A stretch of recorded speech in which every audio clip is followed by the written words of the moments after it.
Good afternoon and welcome everybody. My name is Benjamin de Beau, and I have a tendency to speak fast, and it's only going to get worse because of the topic of this session. So we're having a session about speed because there's so many exciting things that we've actually done over the last couple of years that it would be a shame to not talk about them. But really, why do we care about speed? We care about speed for people like this. Anybody recognizes who is in this car? It's Jim Reagan from Point Software. He's one of our customers, and if he's not selling his software that's based on InterSystems, he's driving his race car. And actually, when I tapped him on the shoulder yesterday evening to tell him that he was part of my presentation, he said like, "Oh no, I've got a better picture." And so he sent me this. This is also Jim Reagan, but I prefer the previous picture because this one looks like there's a competitor kind of getting close to us, and that's of course that's not the case. No. Why do we talk about performance? Because performance is always part of the story. Performance is always part of an RFP. Even if the RFP that the requirements that your customer is setting out for a new solution, even if it doesn't literally say it has to be this fast, you have to have this response rate, throughput, etc., then maybe the RFP is just there because the previous system wasn't fast enough and they didn't just spell it out. So speed is important for everybody because speed is, people have come to expect it, and speed is important to allow our customers, to allow our partners to focus on their business logic, on their application logic, on making sure that the application solves the functional parts of what the customers are looking for. And we will take care of making sure that the underlying platform is scalable and just really fast. So we're doing dry runs for these up front, and people said like, yeah, you have to make a promise. So I put this in, and this is just a conservative estimate. We'll see at the end that your mileage may vary, but there have really been some terrific improvements into what our SQL engine and actually also the underlying layers have gone through over the past year. So let me talk you through it. So what are we going to talk about? We're first going to talk a little bit about the architecture of InterSystems IRIS. Why is it that it works? Then we'll talk a little bit about the team that's behind it. So how do we get to these speed-ups? We'll look at a couple of point improvements that we'll go through in more detail about how they came about and what they're actually adding to the product. And then we'll have time for wrapping up and questions. So you can send questions through the app, but you can also just memorize your question and then stand up at the end, because that's easier, because last time we had some, well, I'm not an app person. I'm a speed person. So let's get started. Architecture for speed.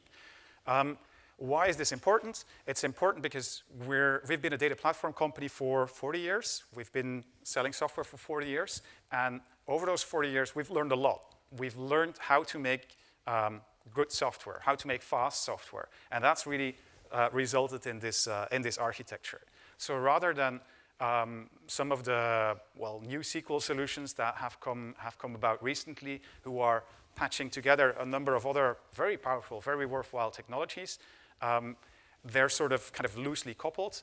But we chose to kind of build on solid foundations and really build from the ground up a very tightly interconnected architecture. So that starts with a data engine at the very core, a data engine at the convergence of data and code, on top of which we've added a distributed cache, and on top of that, we've added support for data models and support for distributing those data models across nodes. So that's sort of what our architecture looks like, and we'll delve into that in just a little more detail. So at the very core, we've got this data engine. You can call it the globals module, you can call it the kernel, you can call it whatever you want to call it with fancy names. But essentially, this is really sort of a place where code runs right where the data is. If you look at programming languages like Java, Python, whatever, if you have a variable that contains data, whether it's a data frame or a result set or who knows what, or just a simple plain variable, that is a representation of some data that's stored somewhere else. And you first need to load that data into your variable. And that's how these programming languages work. In InterSystems IRIS, there isn't that distinction. If you look at a global persistent array, that you treat that just the same way as you're treating a variable. it's a first-class citizen of our language. And you, as a programmer, don't have to care whether it's persisted or whether it's something that's only available at runtime. You can work either way, and we'll take care of getting it from disk, loading it into memory, making it available to you, and phasing it out of memory if we're running short of it. So that's a really unique concept to our native programming languages, and that's also at the core of why we're fast, because it takes away it gives a lot of programming freedom, and it guarantees that you can build in-memory applications that are written and behave as an in-memory solution, but you're not limited to the memory size of your system, as many of those solutions are, because we can transparently phase that out by our engine. So powerful and proven, to put it gently. I was talking yesterday to John from Epic, and he was talking about some of his larger deployments, and I started feeling dizzy. But it certainly is a proof point, the wonderful deployments that Epic is rolling out across the continent and abroad. Maybe also an interesting point to note is that this abstraction of globals, the structure in memory is the same as it is on disk. And it's also increasingly the same structure that we're deploying on the wire, so that we don't lose time by translating between the data representation format of your storage technology to the data representation format of your application tier to the data representation format of your web tier. So that's what I meant with those loosely coupled architectures of some of the newer databases that have grown fast, quickly. But we've really gone through a longer process that guarantees that we really have this architected for speed. So that's the data engine. On top of that, we built a distributed cache. You know that as our enterprise cache protocol, which offers the ability to scale your solution horizontally for when your user counts start going up. So there are, of course, other solutions that offer distributed cache. There's things like Redis, there's replication technologies with MySQL, with Amazon Aurora, all about. But they're typically other technologies that do the caching. Whereas with InterSystems IRIS, with the enterprise cache protocol, if your application is running here on an application server that is working against the cache, or if your application is running here, it doesn't matter. It doesn't realize. So it's one homogeneous fabric. It's one protocol. It's still the same abstractions of data, the global persistent arrays that you're talking to, regardless of whether you're on a remote database or on a local database. And it's not just the data itself, the data access itself, it's also the consistency guarantees, the transaction guarantees that are built into this same fabric. So it's not just a caching tier that allows you to quickly get data. It really is one consistent distributed cache. On top of that, we've added our data models. So SQL data model, object data model, document data model, cubes. They're all built on top of these abstractions. And because they can take advantage of both that data representation, those globals at the very core, as well as the distributed cache that's offered by ECP, they are scalable by default, and they offer a lot of flexibility and a lot of speed. With those multiple models, we're also gradually including support for sharding, so that you can also spread your data out across nodes if you're running into massive data volumes. So that was, in a nutshell, our architecture. Now let's take a look at how this came to be. Because if you want to deliver top performance, if you want to deliver the highest performance, you can't do that just by a developer on his own. You need a real team to do that. And that team at InterSystems ranges a number of people. And in no particular order, those teams include, of course, the development, where every line of code gets written. But it doesn't stop there. We've got bright developers, but by themselves, they would be able to build bright software, but it gets even brighter by adding a couple more teams. We have a group that's dedicated to performance engineering. They don't write code. They do performance engineering. So they do exhaustive tests of the system. They test broad-ranging types of deployments, and they just stress the system out. And from their experiences, we learn, and we can build better software. So it's really led to some very interesting advances. Then there's the field organization, sales engineers, support people, the people that come to us with our customers' requirements, that come to us with our customers' problems and challenges, and the SLAs, the service level agreements that we didn't make or didn't yet make, because with their feedback, with their proof points and data points, we can start kind of pushing our system further. And then last but not least, there's also a quality development group at InterSystems that helps us in building a fast platform. They are the ones that make sure that every code that we write actually does what we intended to do, also in the fringe cases that we might not have thought about when we were developing them. So they also do smoke tests, and the term smoke test didn't come cheap. They do those exhaustive tests, they run them nightly, and they also contribute to this amazing piece of software that we're selling to you. So what do we do? What does this team do in terms of activities? So we've got sort of the in-house activities and then the activities that kind of go a little bit beyond that. So I mentioned the regression tests that our QD department does. So those are continuous automated or semi-automated tests that run through preset scenarios, and we'll observe those and we'll see if there's significant degradations in performance. There's alarms that go off, and we start taking a look and see if there's anything in particular that might have caused that regression. But it also, of course, typically yields a more positive note because it allows us to track how we're doing over time. And then at times, we're doing deep dives. So for example, after we've done a couple of iterations on a particular subject, we're doing a deep dive and try to validate what that yields at, say, at a higher level. So we do some of that, for example, through industry benchmarks, such as YCSB, TPCH. You may remember from the keynote presentation this morning by Dimitri from Credit Suisse that they warned you all to not believe the benchmarks. That's also why I put them here on our internal tests. So we use those internal as just another proof point. There's just another validation of how we're doing.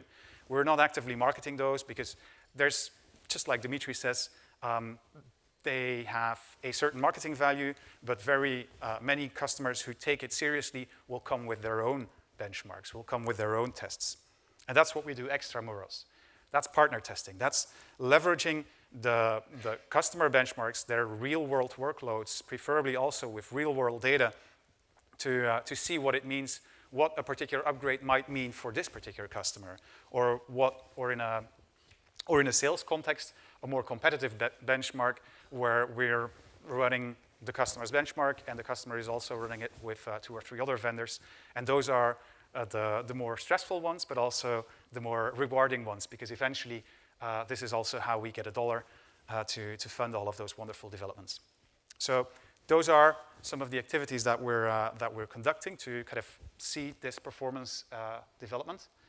And this is an example of a customer's benchmark that we're running regularly in Germany.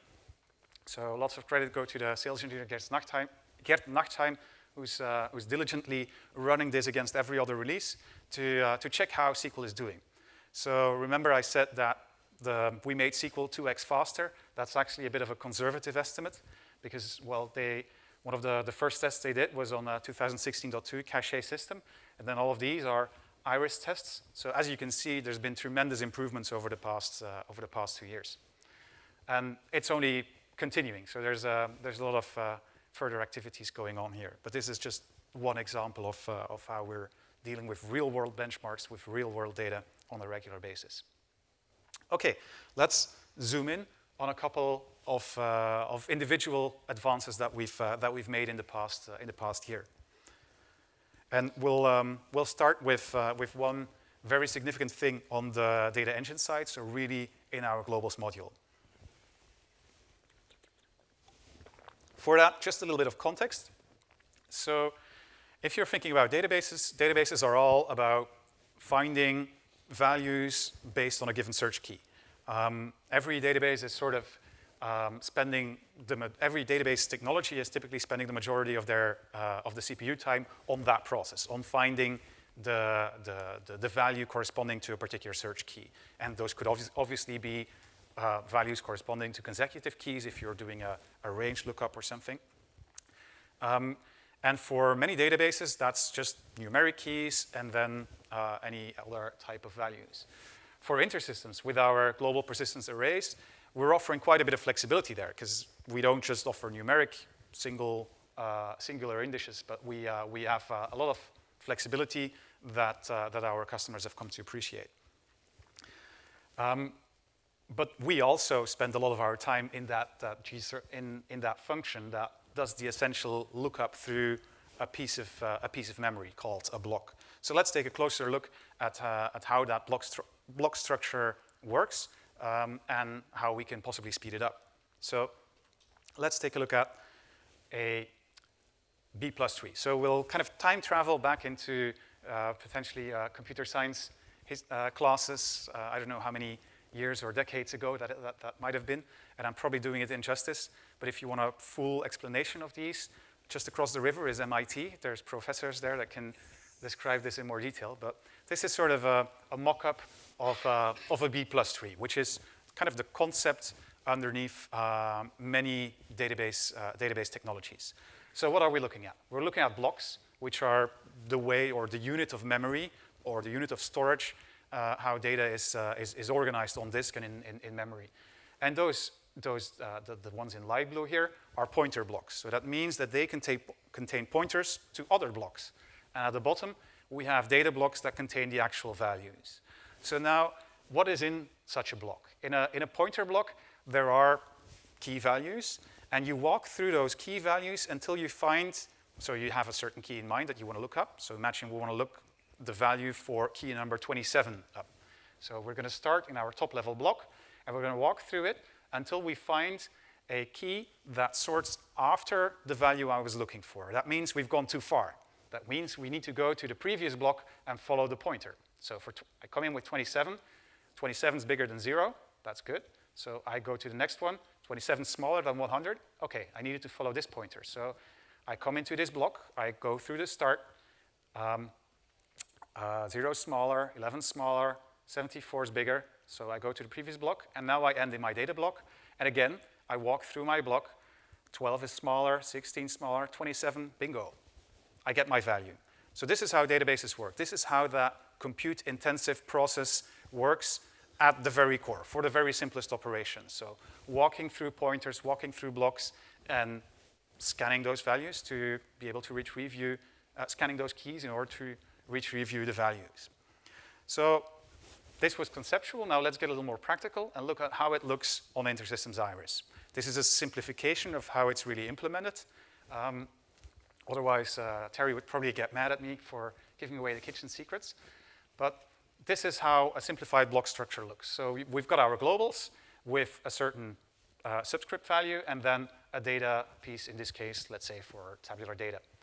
So how is that stored in our block? We first store the subscript, so ABCD. Then we store the length of our data piece, and then we store the actual data.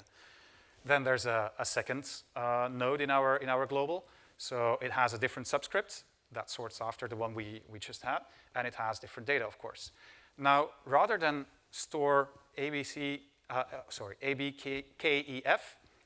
immediately, what we'll do is, as a small optimization, we'll only store the part that's new versus the previous subscript. So remember, one of the defining elements of our concept of globals is that you can have free-form things in here, that you can have very long subscripts if you want, or you can have composite subscripts if you want. So these can get very long, and this is an interesting way of kind of economizing the storage taken up by your keys. So what are we storing? We're storing the common character count, CCC, so the number of characters that were in common with the previous subscript. So A and B were in common with the previous subscript. So we store 2 and then the next subscript. For the next one, XYZ, it has 0 values in common, and we add the other subscript. For the next one, I have 3 characters in common, and I store what's new. So why is this interesting? Because this storing of the CCC, storing of the common character count, starts getting even more interesting if you think of a large global that has nicely consecutive numbers.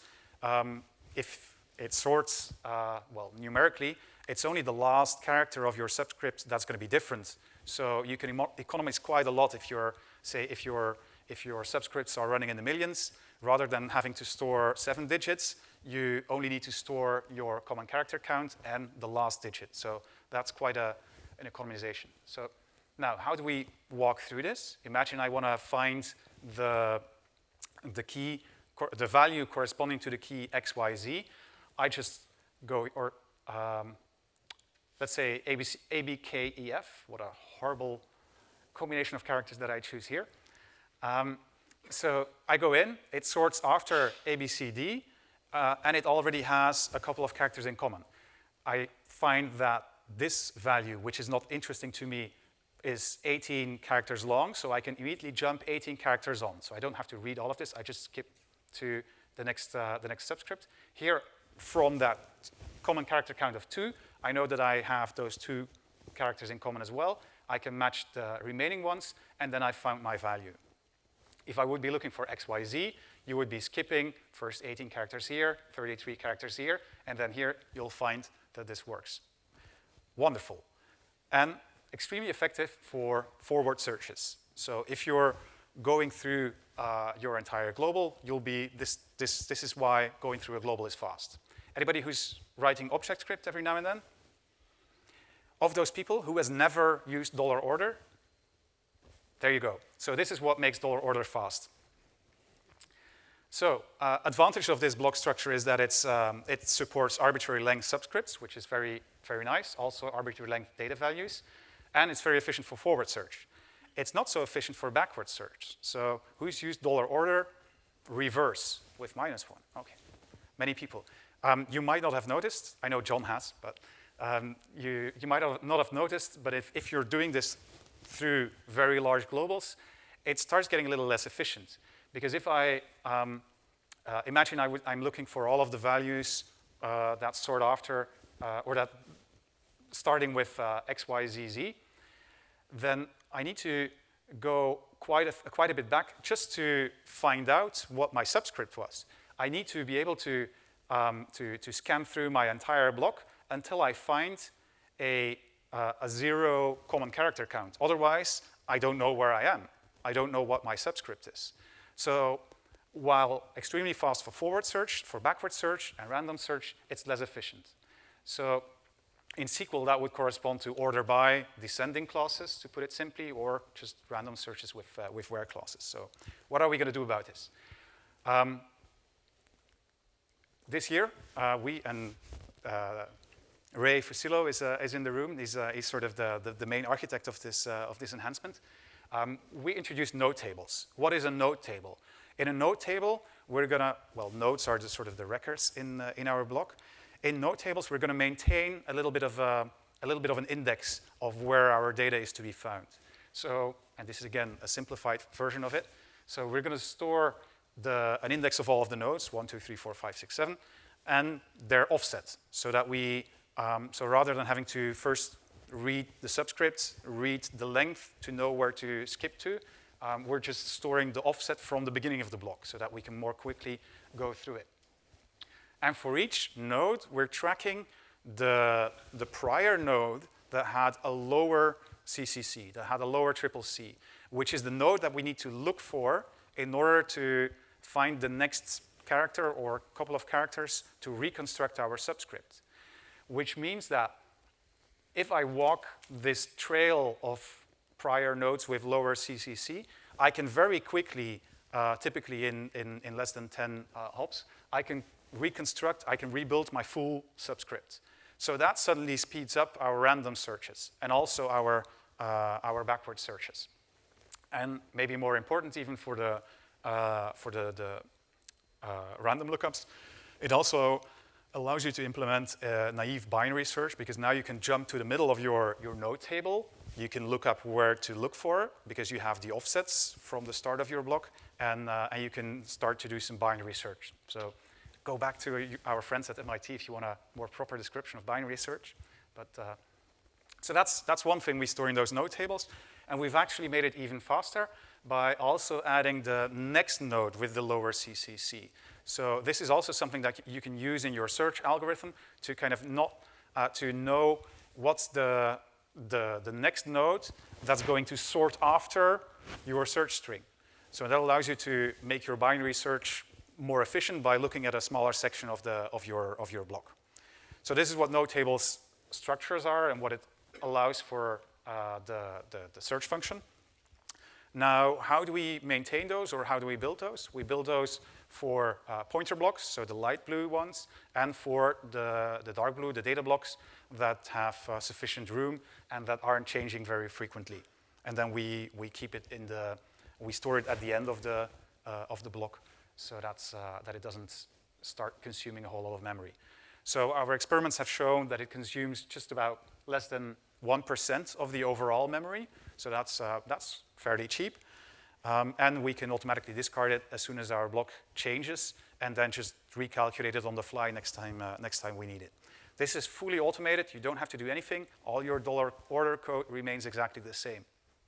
So now what does this yield in terms of performance? So this chart gives you an overview of an experiment that we did with 200,000 global lookups in a global that was about 50 gigabytes in size in an 8K block size database. So this is how long it took to go through that routine with random accesses in a forward loop, as you can see and appreciate. That goes quite quickly, and a reverse loop. And here is how it works for using regular order and reverse dollar order. So clearly there's this difference in forward search and backward search, as you can see. Now, with node tables, these were the results. So very significant decrease for random access, very significant increase for reverse loops and reverse dollar orders. So to put that in percentages, that's a 70 to 80% performance improvement for those reverse lookups. This is just for a reasonably straightforward global structure. These numbers also hold for a more complicated global structure with multiple subscripts, and they get even much better if you look at larger block sizes like 32K blocks. So this is really a very big change. So these numbers are for kind of low-level operations. If we kind of zoom out and look at a SQL level, there we go, sorry, Dimitri. We've run the TPCH benchmark before and after node tables. And these are like the baseline results prior to node tables. And this is when we introduced the node tables. So, of course, these are not the raw dollar order lookups. So there's a lot of processing happening in these. But you can see that generally it's going quite quickly. And because I'm not the type of vendor that Dimitri doesn't like benchmarks for, so I also left in the query that gave worse results, just because of the type of query was not very fit. And this is kind of summarizing the percentage improvements that we're seeing for this. So in average, for the entire benchmark, a 10% improvement thanks to these node tables. And this is a really high level data warehousing style database workload. If you're using the lower level, if you have an application that goes to globals directly, you may see there's going to be less overhead of other layers whose economics don't change. So you might see bigger improvements.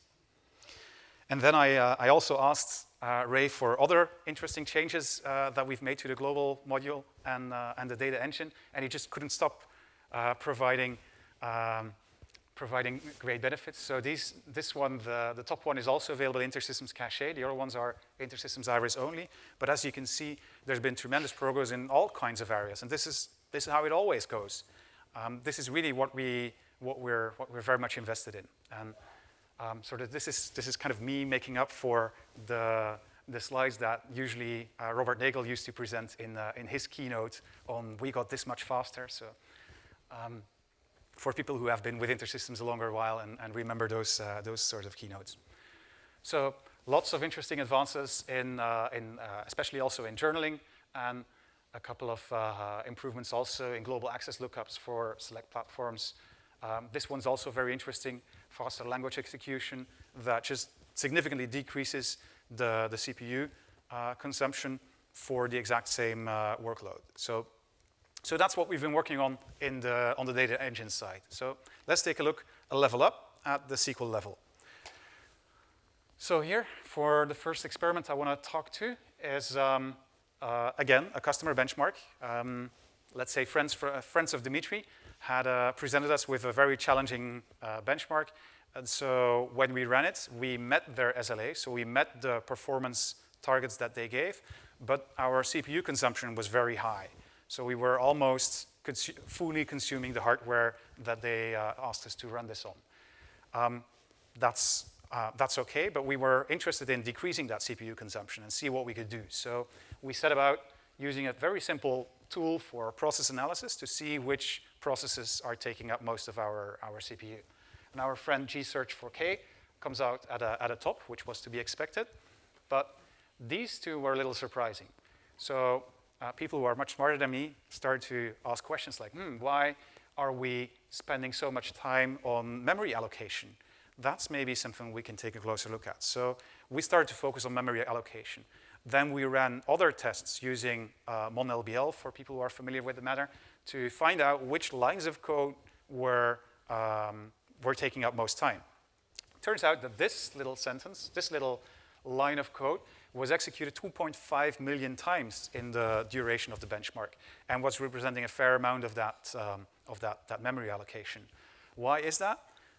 Or maybe I'll first say what this is. So this line of code is part of generated code for SQL queries. Very simple. If you're running through, if you're scanning a table, if you're retrieving all the records from a table, you're gonna get the row from the global of a given ID, and we use the $data function for it, which first checks whether there's actually any data in that global, and then loads it into a row. People who are familiar with $data in this second argument option know that if there's additional subscripts here, data will return 1, but it will not populate, or it's undefined what ends up in your row. That's part of the contract. That's how $data works. So to be safe, we set the row variable to the empty string. Now, what does this mean in practice? What does this mean if you actually run this code? So in this first piece, we're freeing up the memory for a row, and then allocate the smallest possible memory size for that variable. And then we're allocating 4K of memory for that row when we're eventually populating it. Because we know that we're in a SQL context, we're running through rows that we know exist, and that we know at compile time, given certain circumstances, that there won't be any additional subscripts here. So we don't risk the $data returning 1 when there's only data in a subscript and not at the top level. We actually realized that we could leave this out in a lot of the cases. So now we've smartened up the code generation to kind of accommodate for those cases and just skip that initialization, because the combination of first freeing memory, then allocating a small block size, and then allocating a larger amount of memory for it, that was really what was driving up, what was pushing up these the numbers there. So, and this is what it yielded. So improving our code generation yielded a 2.5 decrease in CPU consumption. That was great, and this optimization is now part of the 2019.3 kit. It was great, but of course, we're never done. So we wanted to look further, because we really wanted to make sure that we push down CPU consumption, because one of the reasons why the customer was interested in keeping CPU consumption low is that it means that when the shit hits the fan and you need to scale up, you need to, you have more users connecting, that you still have some headroom. So imagine there's this flash crash or a financial crisis, which Dimitri also alluded to. You need to make sure that your hardware can still cope with that additional workload. So we started to look for further patterns that we could see. And one of the things that we noticed is that CPU went up quite significantly with the number of users that were connecting to the system. This was actually a sharded system, and we noticed that the number of processes went up. And as you may know, if you have a lot of processes, if you have more processes than you have CPU cores, you'll start switching between those processes, and that overhead of the switches is also costing you in CPU. So let's see if we can bring down the number of processes or bring down the overhead. First thing was we did was it wasn't really an read the fucking manual moment, but there were some recommendations that that are part of our documentation that weren't applied just yet. This was one of the well, a little more context of the benchmark was that we had to run in the standard virtual machines that this customer's IT organization provisions. And these are 2 OS level settings that weren't part of that default virtual machine. And so we convinced them to switch these on after some also addressing some confusion because there's huge pages and transparent huge pages which are very different things. But eventually, after reading the manual and applying those best practices, we already made some gains. Especially on the lower number of clients, we saw if you draw a line here vertically, you'll see that those are fair improvements. However, this customer is a very demanding customer, just like Dimitri's organization is, and they wanted to really boost the number of concurrent users to very high levels. And that's when there were diminishing returns for our huge pages and SMT settings. So we started looking beyond that. And now we're diving a little bit into sharding country. So how does sharding work? If you are a user who connects to a sharded cluster, so that's just nodes sitting next to one another who are configured to act as a cluster, you'll have a user that connects to one node, can be any node because they all look the same from an application perspective. What we'll do in our original implementation of sharding is we'll open connections to all other nodes. So we'll start a process on every node. And if you have more users, well, the second user will also start processes on every node. And that starts adding up. So that's sort of a nice, well, not so nice multiplication of the number of processes. So it's the number of nodes times the number of users. So it's indeed bound to yield a very high number of processes. When we originally architected sharding, it was for, let's say, more moderate user counts, very large data sets, so where it didn't matter so much, and we could leverage the underlying existing XDBC protocols for connecting between these nodes. Turned out that it was biting us in this context. So one of the other great innovations of the past 6 to 12 months has been the shard queue manager. So now, rather than open up an individual connection, we're spawning a queue on every other server, so that, well, we can't go without the process spawned by the user's initial connection. That's a given.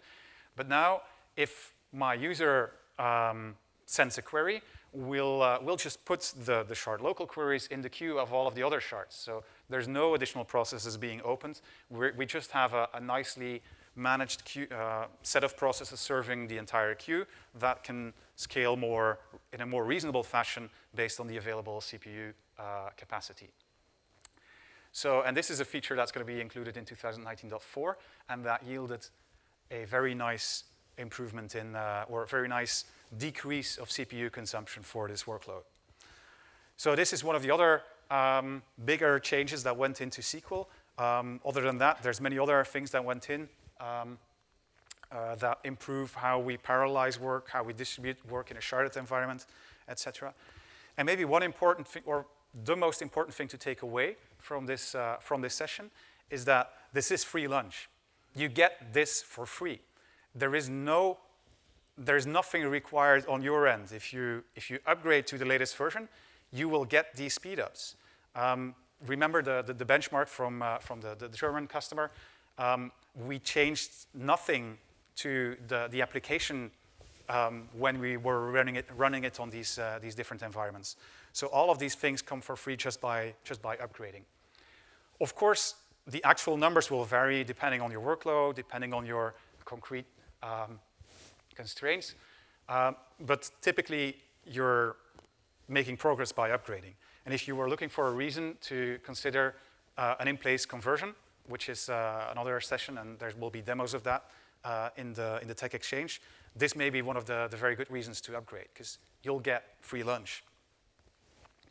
So what's the outlook? We're never done. We have a big pipeline of other things that we're working on to further improve how we're doing journaling and how we're doing these global lookups at the bottom.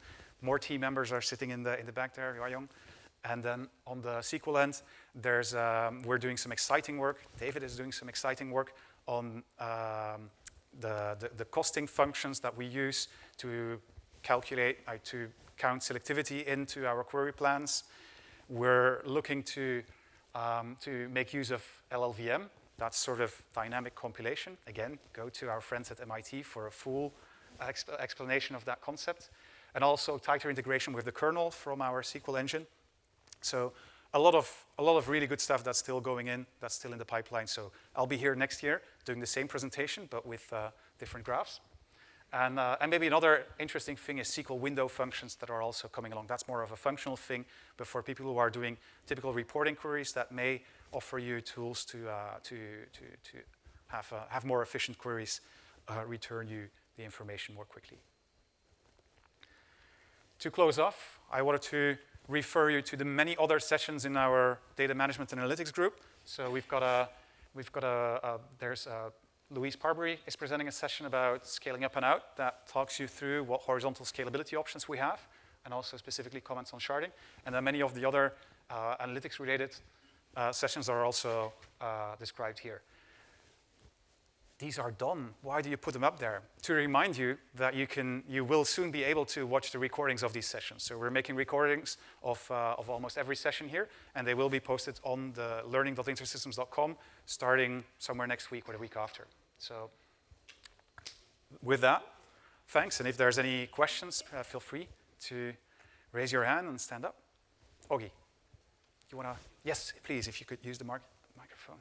I heard that with IRIS, the ODBC drivers aren't ready, or is that true? What? They aren't ready? They are. Okay. False. That's a good thing. No problem at all. That was my question. Somebody told me that if we moved to IRIS, the ODBC drivers weren't right. And maybe and what made me think that was true, and you had a slide where you had a shard, you had an XDBC. Yeah, that's sort of the underlying protocol. Maybe that was a little confusing to put that up there. What I can say about those ODBC drivers is that what we certify and support is the IRIS ODBC driver to connect to IRIS instances and the Cache ODBC driver to connect to Cache and Ensemble instances. Okay. It usually works to connect with one across the boundary between IRIS and Cache, but we don't support that because you can easily install those drivers side by side. Okay. And I have tons of them on my laptop. So that all just works. So no concerns there. Any other questions? Yes. Please, go ahead. How can you do a whole talk about SQL performance? You didn't have one SQL statement up there.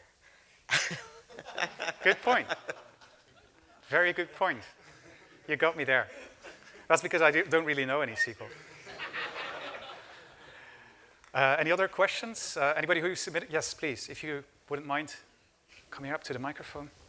I don't know if our moderator is in here to kind of talk me through the questions that were asked through the app, potentially. Please. Hello.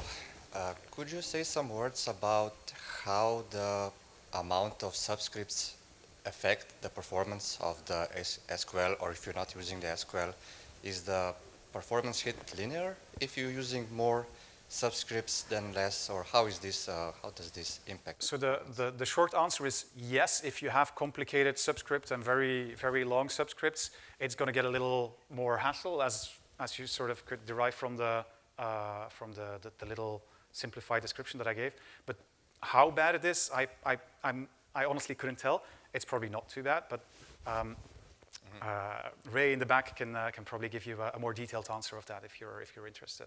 Or Ray, do you want to just quickly comment on that? So the length of the global reference, lengths of global references matter, but just in terms of how big of a string we have to parse and encode with the global reference.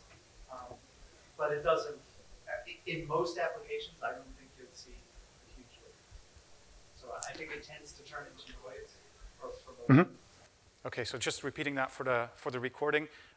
Yes, it does matter a little bit, but thanks to the smart encodings that we do to it, probably is going to end up being noise at the overall application level. This said, I just wanted to add that if you're working with SQL, there's a bunch of nice advances under the hood, such as the way how we store extents, also the use of just automatically generated ID keys, numeric ID keys that allow more optimizations.